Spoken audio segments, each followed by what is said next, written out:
Like all kids, I thought I was the coolest person in the world and should get my way all of the time. And like all kids inevitably do, I learned that while I was undoubtedly cool, the world did not rotate around me, and that I did not need to have my way all the time. I learned that lesson many times over before it finally sunk in. That took a lot of work on my parents' part. With summer came beach time. My grandparents had a house at the beach that we spent a lot of time at during the summer months. I had the best time there. I made friends with the other kids who lived near the house, and we all spent days surfing, fishing, playing in the sand. More and more, that time also involved including my sister. On a Saturday, my beach friend Julie came over. She wanted to know if I wanted to see the carnival that was being set up. A carnival with rides, junk food, and games? Of course!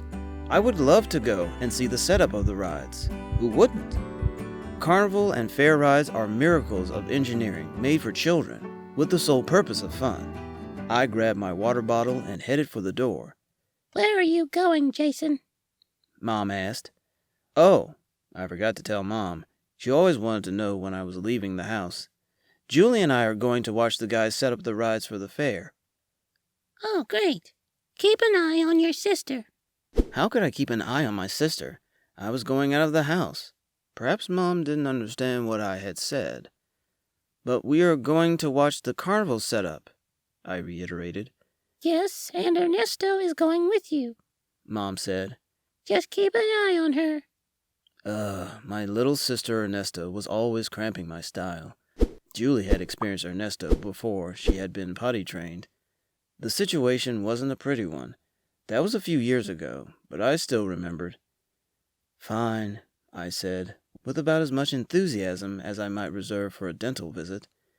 I took Ernesto by the hand, and we accompanied Julie to the carnival site. We all watched as the workers set up the game tents and the rides. We were even able to buy lemonade from one of the food tents. As we pursued the fairgrounds, we chatted about the past events. We discussed which rides we would go on first and which games we wanted to play. We planned for the next week every night at the carnival. This must be what it's like for people who live next door to a theme park. Just as we were admiring a ride that spins you around and upside down, Ernesto said, "I have to pee." We had to stop what we were doing about 4 times already for Ernesto to pee. Julie and I walked Ernesto back to the lavatory and waited for her. I hated the public bathrooms. I hated having to take Ernesto to pee every 2 minutes. I swear that girl had a bladder the size of a flea. The next day, after dinner, Julie and her dad came over with our other friends Nick and Cole.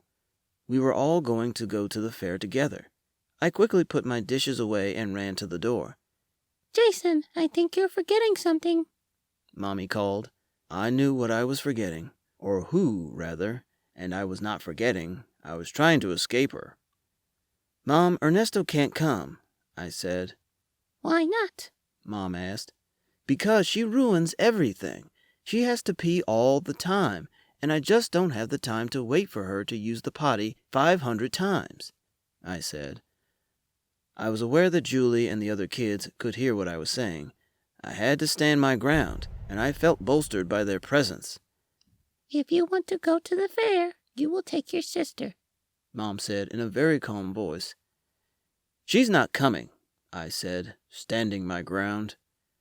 "Okay then, neither are you," Mom said. Then she walked to where Julie and everyone was waiting and thanked them, said that we would see them tomorrow. Julie's dad smiled and nodded his head and escorted Julie, Cole, and Nick to the fair without me. What? No way! Ernesto had ruined my first night at the fair, and I was embarrassed in front of my friends. "You need to apologize for being mean to Ernesto," Mom said. I had heard this before. I understood. Yes, she looked up to me, and yes, I hurt her feelings. I'm sorry, Ernesto, I said. Then I got my windbreaker. Where do you think you're going? Asked Daddy as he walked into the room. I'm going to go to the fair, I said. Nope, Dad said. Then he took Ernesto by the hand, and they went out the front door. What? I was shocked as I watched Daddy and Ernesto walking off in the direction of the fair. That is just wrong, I hollered. I can't stand her. I never want to go anywhere with her again. I ran up to my room and slammed the door. I looked out my window at the lights from the fair. Then I noticed the tree branch that was close to my window. I was good at climbing trees. I opened the window. I walked on the roof over to the tree branch and took a look. Easy. In a matter of seconds, I was down and on my way. I found Julie and the guys quickly, and we had fun. We went on a few rides. I figured that I would climb back up the tree and into my room when we went home.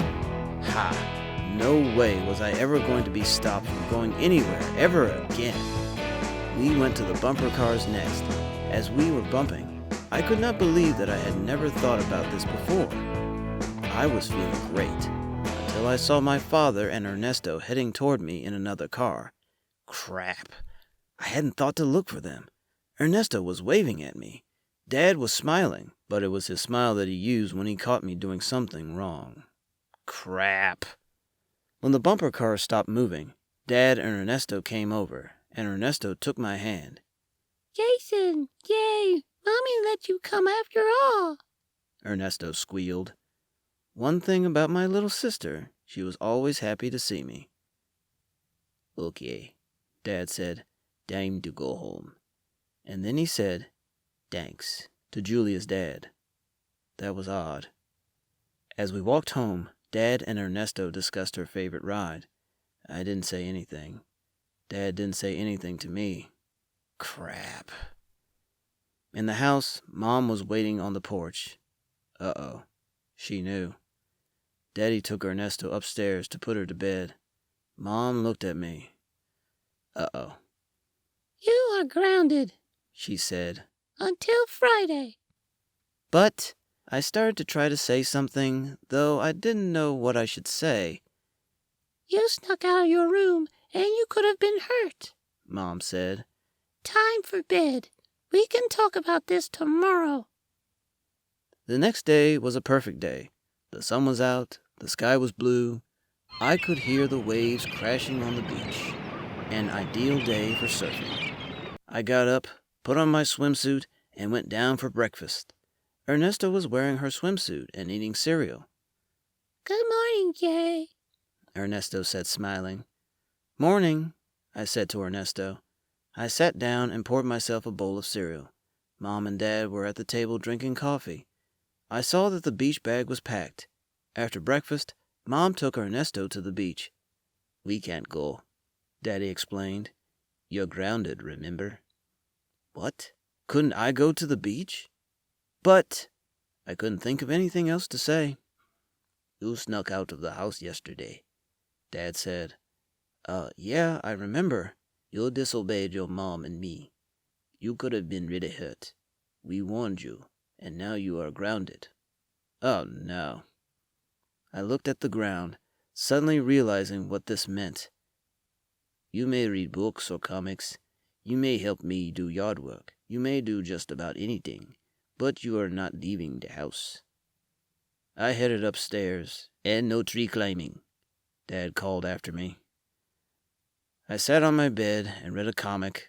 I wished I were the Flash and could just go wherever I wanted and did whatever I wanted, and nobody could stop me. In a little while, I lost interest in my comic.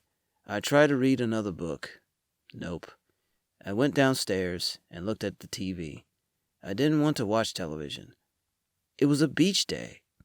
I am going to do some yard work, if you want to help me. That way you can at least get outside, Dad suggested. All right, I said. I didn't want to be stuck inside. At least this way I could see the sun. We painted some chairs. We cleaned some tables. We watered the garden. The entire time I could see people coming to and going from the beach. I wondered what fun Ernesto was having. I imagined what Julie was doing. I was bummed. Working outside and watching all of those non-grounded people out and having fun might have been even worse than being inside. This sucked. That evening, Mom took Ernesto to the carnival. The next day, I watched as Ernesto and Dad went to the beach. That evening, I watched as Dad and Ernesto walked to the carnival, and it went on like that every day until Friday evening. After bringing Ernesto back from the beach, Mom and Dad called me into the room. "Are you ready to go to the fair?" Daddy asked. "I thought I was grounded," I said. I was feeling humbled. I said until Friday. Mom said. It is now Friday evening. You are no longer grounded. "Yes, please," I said. And we went to the fair and had a great time. I remember my first experience with grounding. It was not the last, but I hated it enough to not make a habit out of it. It also gave me a lot of time to think and to understand that while my parents were pretty laid back as far as parents go, there were rules. And when those rules were broken, there would be consequences. Hey, thank you for watching.